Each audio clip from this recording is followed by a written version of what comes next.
Hi అండి, అందరూ ఎట్లున్నారు? బాగున్నారా? నేనైతే ఇవాళ చికెన్ పకోడీ అయితే ప్రిపేర్ చేసుకున్నాను అనమాట ఇంట్లో. సో రెసిపీ మీతో షేర్ చేద్దాము అని అయితే ఈ వీడియో అయితే షేర్ చేస్తున్నాను. సరే, వీడియో ఎండింగ్ వరకు అయితే చూసేసాయండి. వీడియో చూస్తున్నారు కానీ సబ్స్క్రైబ్ చేసుకోవట్లేదు. ప్లీజ్ అండి, సబ్స్క్రైబ్ చేసుకోండి, ఒక లైక్ చేయండి. ఇంకా ఇందులో ఏమేమి ఇంగ్రీడియంట్స్ యాడ్ చేస్తానో నేను టకటక చెప్పేస్తాను, ఒకసారి చూసేసాయండి. సో ఫస్ట్ అయితే చికెన్ని నీట్గా అయితే వాష్ చేసేసుకోండి. కొంచెం సాల్ట్, పసుపు వేసి వాష్ చేసుకోండి, సో స్మెల్ అనేది రాదనమాట.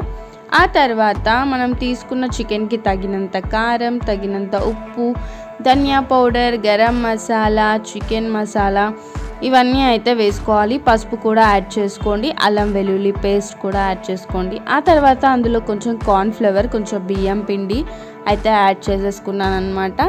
ఇవన్నీ యాడ్ చేసిన తర్వాత నీట్గా అయితే ముక్కలకంతా పట్టేటట్టుగా మంచిగా కలిపేసుకోవాలి. మర్చిపోయానండి, శనగపిండి కూడా యాడ్ చేసుకోండి. సో ఈ రెసిపీ అయితే నాకు తెలిసినట్టు నేను చేసుకున్నాను అనమాట. సో మీకు అదే చెప్తున్నాను. ఇన్ కేస్ ఇంతకంటే బాగా ఎవరికైనా వస్తే వాళ్ళు అదే ఫాలో అయిపోండి.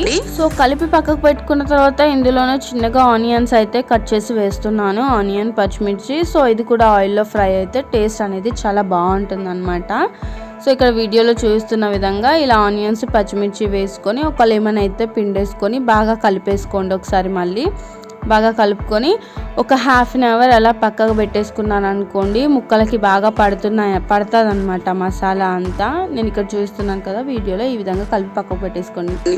ఆ తర్వాత డీప్ ఫ్రైకి సరిపడా ఆయిల్ అయితే కడాయిలో వేసేసుకున్నాను. సో ఇంకా ఆయిల్ కొంచెం ఫ్రై అయిన తర్వాత, వేడిగా అయిన తర్వాత అందులో చికెన్ పీసెస్ అయితే ఇలా వేసేసుకుంటున్నాను అనమాట.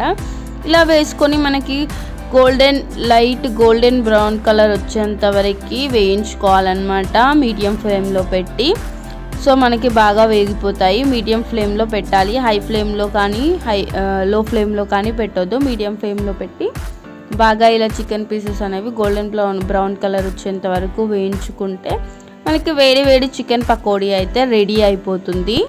సో ఇక్కడ చూస్తున్నారు కదా, ఈ విధంగా అయితే కలర్ అయితే రావాలన్నమాట. చూసారా ఎంత బాగున్నాయో? చూస్తుంటేనే నోరు ఊరిపోతుంది కదా. ఇంకెందుకు లేట్ అండి, మీరు కూడా ఒకసారి ప్రిపేర్ చేసుకొని ఎలా ఉన్నాయో కామెంట్ బాక్స్లో కామెంట్ చేయండి. చికెన్ పకోడీ ఈ వీడియో కనుక నచ్చినట్లయితే ప్లీజ్ లైక్ చేసి, షేర్ చేసి, కామెంట్ చేయండి. సబ్స్క్రైబ్ చేసుకోవడం మాత్రం మర్చిపోదు. ప్లీజ్ సబ్స్క్రైబ్ చేసుకోండి. మీరు సబ్స్క్రైబ్ చేసుకుంటే నాకు చాలా సపోర్టింగ్గా ఉంటుంది. Thanks for watching this video.